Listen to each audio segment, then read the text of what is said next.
Party में शांति देवी का शानदार मेकओवर देखकर सभी मेहमान दंग रह जाते हैं। सुनहरी साड़ी, परफेक्ट मेकअप और आत्मविश्वास से भरी अदा में वे सबको चौंका देती हैं। अरे वाह, ये तो शांति जी है। मैं तो पहचान ही नहीं पाई। आप तो एकदम हीरोइन लग रही हैं। कमाल है भाभी जी, अब तो सास के मेकअप के आगे बहुओं का घूंघट फीका लग रहा है। अब पता चला कि असली खुशी क्या होती है। मेरी बहुओं ने मुझे सिखाया है कि जिंदगी कैसे जीनी चाहिए। लेकिन ये कहानी शुरू कैसे हुई? आइए जानते हैं कि कैसे एक सख्त सांस अपनी बहुओं की वजह से बदल गई। अग्रवाल परिवार का घर, सुबह का समय। शांति देवी अपने पुराने रीति रिवाजों में बहुत यकीन रखती थी। उनकी दो बहुएं अनीता और कविता हमेशा घूंघट में रहती थीं। अनीता, ये घूंघट क्यों हटाया है? घर में मर्द लोग हैं तो सिर ढक कर रखना चाहिए। माँ जी, बस थोड़ी देर के लिए हटाया था, अभी ठीक करती हूँ। माँ, अब जमाना बदल गया है, लेकिन आपकी मर्जी है। मेरी मर्जी नहीं, घर के नियम है। ससुराल में औरत को इज्जत से रहना चाहिए। उसी समय कविता रसोई में आती है। वो अपना हाथ छुपाने की कोशिश करती है, लेकिन शांति देवी की तेज नजर सब कुछ देख लेती है। कविता, हाथ दिखा, क्या छुपा रही है? कुछ नहीं माँ जी, बस। लिपस्टिक, ये कहाँ से आई? ये सब फालतू की चीजें घर में नहीं चलेंगी। मैंने कहा था ना, छुप कर मत लगाया करो। औरत का असली सौंदर्य उसके संस्कारों में होता है, मेकअप में नहीं। ये सब फेंक दो अभी। दोनों बहुएं चुपचाप सुनती थीं। घर के पुरुष भी ज्यादा कुछ नहीं कह पाते थे, क्योंकि घर की मुखिया का विरोध करना आसान नहीं था। चल कविता, बहस करने का कोई फायदा नहीं, चुप रहते हैं। दीदी, कब तक ऐसे रहेंगे? कब मिलेगी हमें भी जिंदगी जीने की आजादी? अगले दिन सुबह जब शांति देवी रसोई में चाय बना रही थी, राजेश और मीरा मिलने आए। शांति देवी ने अपनी सादी साड़ी में उनका स्वागत किया। कैसी है भाभी जी? घर का माहौल कैसा चल रहा है? सब ठीक है राजेश जी, घर में अनुशासन है तो सब ठीक रहता है। अनीता, चाय बना कर लाओ। कुछ मिनटों बाद अनीता घूंघट से मुंह ढककर चाय लेकर आई। मीरा ने उसे ध्यान से देखा। अरे शांति जी, आपकी बहू तो अभी भी घूंघट करती है। आजकल तो कोई नहीं करता, ये सब पुराना फैशन है। हाँ भाभी जी, मेरी बीवी तो शादी के दूसरे दिन ही कह गई थी कि मैं ये पुराना तरीका नहीं अपनाऊंगी। हमारे घर में संस्कार है राजेश जी, ये सब नई बातें हमें पसंद नहीं। उसी समय विकास ऑफिस से लौटा और अमित भी बाहर से आ गया। दोनों ने बातचीत सुनी लेकिन चुप रहे। वैसे शांति जी, आप भी तो कैसे कहूँ, वह बहुत ही सादे तरीके से रहती है। शांति देवी का चेहरा बदल गया। उन्हें लगा कि उनके बारे में कुछ गलत कहा जा रहा है। अरे भाभी जी, आप तो बिल्कुल मतलब पुराने जमाने की याद दिला देती हैं। मेरी माँ भी ऐसे ही कपड़े पहनती थी, और वो तो 5 साल पहले चल बसी। देखिए ना शांति जी, हमारी कॉलोनी की सभी आंटियां कितनी फ्रेश लगती हैं। आप भी थोड़ा टाइम निकालिए अपने लिए। अरे आप लोग ये क्या कह रहे हैं? शांति देवी के होंठ कांपने लगे। उन्हें बहुत बुरा लगा, लेकिन वो कुछ कह ही नहीं पाई। अरे हम तो आपकी भलाई की बात कर रहे हैं शांति जी। राजेश और मीरा के जाने के बाद शांति देवी चुपचाप अपने कमरे में चली गई। दरवाजा बंद करके वे आईने के सामने खड़ी हो गई। क्या मैं सच में इतनी बूढ़ी दिखती हूँ? राजेश ने अपनी मरी हुई माँ से तुलना की। क्या मैं जिंदा लाश दिखती हूँ? मेरे बच्चे भी शर्मिंदा होते होंगे मुझसे। दोनों बहुएं दरवाजे के पास से गुजर रही थी। उन्होंने माँ जी के रोने की आवाज सुनी। सुना, माँ जी रो रही हैं। आज उनका बहुत बुरा हाल हो गया। सच दीदी, जब मैं पहली बार घर आई थी उन्होंने ही तो मुझे सब सिखाया था। आज बेचारी का दिल टूट गया। अगले दिन सुबह से ही शांति देवी का मन बिल्कुल उदास रहा। उन्होंने खाना भी ठीक से नहीं खाया। शाम तक सभी परिवारजन चिंतित हो गए। भाभी, माँ बहुत परेशान लग रही है। कल से ठीक से खाना भी नहीं खाया। हाँ, हमें कुछ करना चाहिए। माँ जी को बहुत दुख हुआ है। कविता, मैं माँ जी को इतना दुखी नहीं देख सकती। वो हमारे साथ इतना सख्त है, लेकिन प्यार भी तो करती है। हाँ दीदी, अब हमारी बारी है उनकी मदद करने की। क्या हम उन्हें खुश करने के लिए कुछ कर सकते हैं? देख कविता, हम उन्हें सीधे नहीं कहेंगे, पहले प्यार से बात करेंगे। अगले दिन शाम को जब शांति देवी रसोई में थी, अनीता ने हिम्मत करके उनके पास जाने का फैसला किया। माँ जी, आप तो इतनी सुंदर है, बस थोड़ा सा अलग अंदाज अपना लीजिए ना। क्या फायदा बेटा, राजेश और मीरा सही कह रहे थे। मैं तो बूढ़ी हो गई हूँ, कौन देखता है मुझे। माँ जी, ऐसी कोई बात नहीं है, आप बहुत अच्छी लगती है। तुम लोग क्या चाहती हो? कहीं मुझे भी तो वैसा नहीं बनाना चाहती जैसा आजकल की लड़कियां होती हैं? नहीं माँ जी, बल्कि हम तो सोच रहे थे कि आप हमें सिखाएं कि कैसे कॉन्फिडेंस से रहना है। हमें भी सीखना है। मुझसे सीखना है? लेकिन लोग तो कहते हैं कि मैं पुरानी हूँ। वो गलत कहते हैं माँ जी, आप तो बहुत अच्छी हैं, बस थोड़ा सा नया तरीका अपनाइए। शांति देवी ने पहले तो बहुत सोचा, फिर धीरे धीरे मान गई, लेकिन उन्होंने शर्त रखी कि वो बहुत ज्यादा कुछ नहीं करेंगी। अच्छा, लेकिन ज्यादा कुछ नहीं, बस थोड़ा सा। और अगर मुझे अच्छा नहीं लगा तो मैं छोड़ दूंगी। बिल्कुल ठीक माँ, आप एक बार ट्राई तो करिए। जी जी माँ जी, आप जो भी कहेंगी वो अच्छा ही होगा। पहला हफ्ता अनीता शांति देवी को चलने का तरीका सिखा रही थी। माँ जी, कंधे सीधे रखिए। हाँ, ऐसे। आप तो रानी की तरह चल रही हैं। अरे, ये तो बहुत मुश्किल है, मैं तो गिर जाऊंगी। दूसरा हफ्ता कविता मेकअप सिखा रही थी। माँ जी, आँखों में हल्का सा काजल, बस इतना। देखिए कितनी सुंदर लग रही है। नहीं बेटा, ये सब मुझसे नहीं हो रहा। मैं वैसी ही ठीक हूँ जैसी हूँ। माँ, आप तो बिल्कुल कॉलेज की लड़की लग रही हैं। तीसरा हफ्ता शांति देवी पहली बार हाई हील्स पहनने की कोशिश कर रही थी। अरे, ये क्या पहनाया है? मैं तो गिर जाऊंगी। माँ जी, धीरे धीरे चलिए, जैसे हम बच्चे चलना सीखते हैं। माँ जी, अब तो आप हमसे भी ज्यादा स्टाइलिश लग रही हैं। 3 हफ्ते बाद करवा चौथ के दिन फिर से राजेश और मीरा आने वाले थे। शाम को शांति देवी अपने कमरे में तैयार हो रही थी। अचानक वे घबरा गई। नहीं, मैं नहीं जा सकती।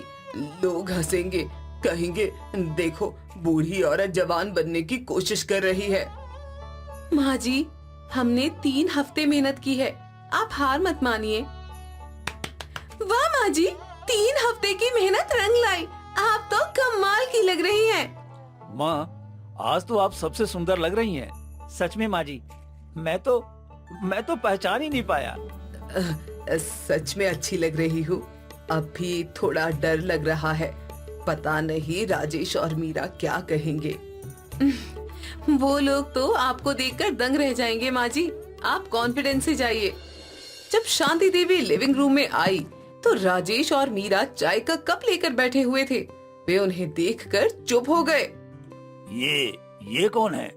मेरा तुमने किसी और को भी बुलाया था क्या? नहीं तो। अरे, ये तो, हे भगवान, ये तो शांति जी हैं। शांति जी, हमने तो आपको माफ करिएगा भाभी जी। दोनों मेहमान बहुत शर्मिंदा हो गए। उन्हें अपनी 3 हफ्ते पुरानी कही गई बातों का एहसास हुआ। शांति जी, माफ करिए। हमने जो कहा था, आप तो बिल्कुल फिल्म स्टार लग रही हैं। हमारी आंखें खुल गई। अब तो सास के मेकअप के आगे बहुओं का घूंघट फीका लग रहा है। आप तो कमाल की लग रही हैं भाभी जी। अब पता चला कि असली खुशी क्या होती है। मेरी बहुओं ने मुझे सिखाया है कि जिंदगी कैसे जीनी चाहिए। अरे वाह, कितनी भाग्यशाली हैं आप। ऐसी समझदार बहुएं मिलना बड़ी बात है। शांति देवी ने अपनी बहुओं को देखा। उनकी आंखों में खुशी के आंसू आ गए। वे समझ गई कि उन्होंने पहले गलती की थी। अनीता, कविता, इधर आओ। दोनों बहुएं घूंघट करके आई। शांति देवी ने प्यार से उनका घूंघट हटा दिया। माफ करो मुझे बेटियों, मैंने तुम्हारे साथ कितना गलत किया। अब से तुम जैसे चाहो वैसे रह सकती हो। माँ जी, आपको माफी मांगने की जरूरत नहीं है। हमें बस आपकी खुशी चाहिए थी। अब हम सब मिलकर मॉडर्न भी रहेंगे और संस्कारी भी। इस तरह शांति देवी को पता चला कि प्यार और समझदारी से सभी खुश रह सकते हैं। अब उनके घर में हमेशा खुशी और प्यार का माहौल रहने लगा। सभी को समझ आ गया था कि आधुनिकता और संस्कार दोनों साथ साथ चल सकते हैं। वेदिका की शादी को अभी कुछ ही महीने हुए थे। अपने ससुराल में वो बहुत ही खुश थी, लेकिन उसे ये नहीं पता था कि दिनेश का परिवार इतना बड़ा है। उससे मिलने के लिए हमेशा कोई न कोई घर पर आया ही रहता था। वेदिका भी सभी से खुश होकर मिला करती। सुबह सुबह का वक्त होता है और सभी बैठकर नाश्ता कर रहे होते हैं कि तभी डोरबेल बजती है। अरे रुको रुको, आती हूँ। अब क्या दरवाजा ही तोड़ दोगे? पता नहीं इतनी सुबह सुबह कौन आ गया है। सुशीला जैसे ही दरवाजा खोलती है तो देखती है कि उनकी दूर की ननंद और उनके पति बाहर खड़े हुए हैं। भाभी जी, कैसी हैं आप? मैं तो ठीक हूँ, तुम यहाँ कैसे, वो भी इतनी सुबह सुबह? भाभी, मैं और चिंटू के पापा कुछ दिनों के लिए रुकने के लिए आ गए यहाँ पर, और अब तो आपके घर नई बहू आई है, तो सोचा हम भी खातिरदारी करवा ले कुछ। अच्छा, तुम लोग यहाँ कुछ दिन रुकने वाले हो? हाँ दीदी, अब तो हम आ गए हैं ना, तो अब रुक कर ही जाएंगे। और बस हम अभी ट्रेन से ही आ रहे हैं। हाँ हाँ, आओ आओ, हम सब भी चाय ही पी रहे थे, तुम लोग भी हाथ मुंह धोकर आ जाओ। इतना कहकर बबीता और उसका पति घर के अंदर आ जाते हैं और खाने की टेबल पर आते हैं। अरे बहू, हम न बहुत थक चुके हैं। तू एक काम कर, जा हमारे लिए आलू के पराठे बना कर ले आ। वो खाएंगे तो अच्छा लगेगा और नींद भी अच्छी आएगी। जी फूफा जी। इतना कहकर वेदिका किचन में जाती है और पराठे बनाकर ले आती है। अरे बहू, एक काम कर, मेरे लिए ना रोटी ही बना दे। वो क्या है ना, पराठे मेरे लिए सही नहीं है। ठीक है बुआ जी। इतना कहकर वेदिका फिर से किचन में जाती है और रोटी बनाकर ले आती है। भाभी, अब तो हमने अपना पेट भर लिया है, तो थोड़ा आराम कर लेते हैं। एक काम कीजिए, आप अपने और भाई वाला कमरा हमें दे दो, जिसमें एसी लगा हुआ है। अब बबीता और उसके पति की ऐसी बातें सुनकर सभी घर वाले काफी परेशान थे।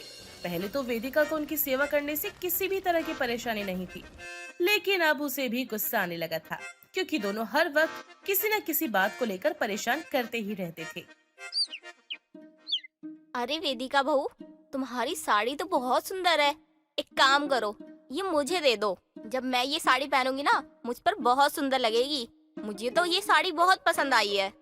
ठीक है बुआ जी, इसे आप ले लेना।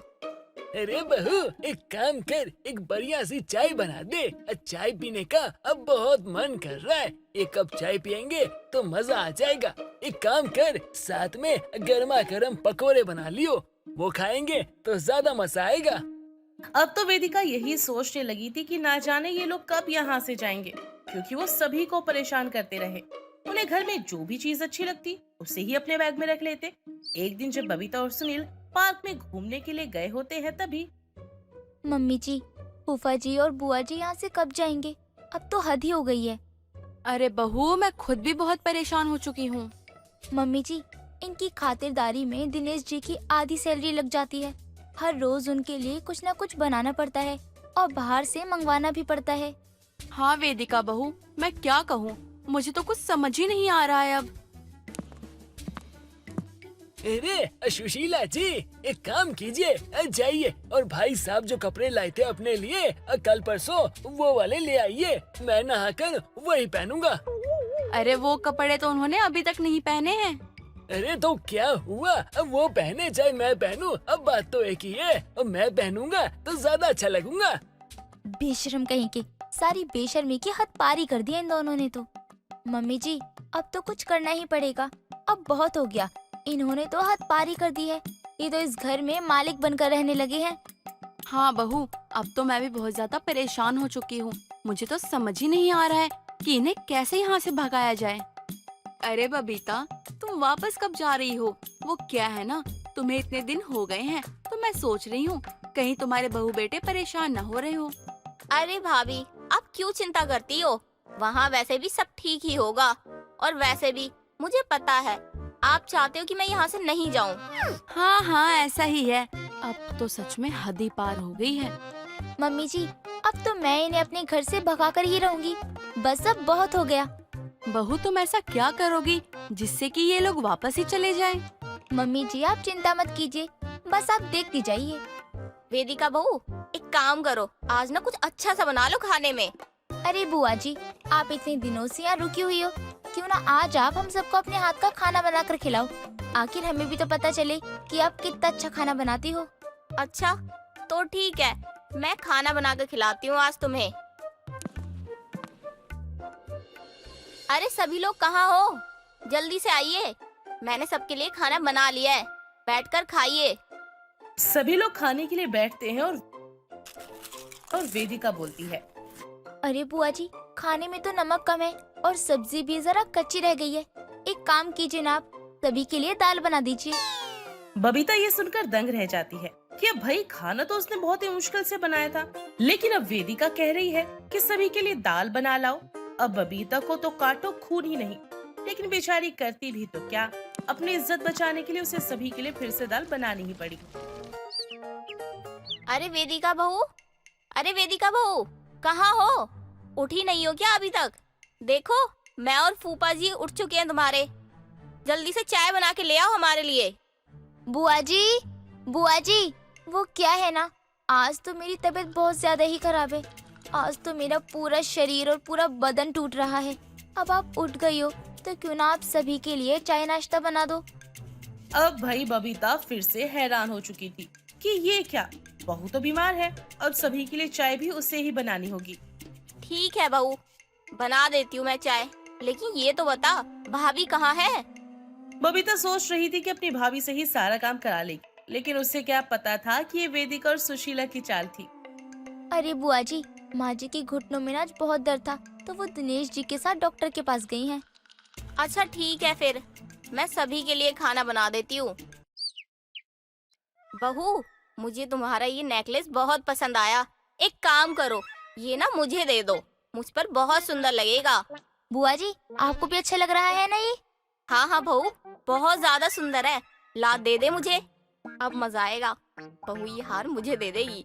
ये तो मैंने ऑनलाइन मंगवाया था। मैं एक काम करती हूँ, आपके लिए भी सेम यही ऑर्डर कर देती हूँ, और जब डिलीवरी वाला आ जाएगा ना तो आप उसे पैसे दे देना और नेकलेस ले लेना।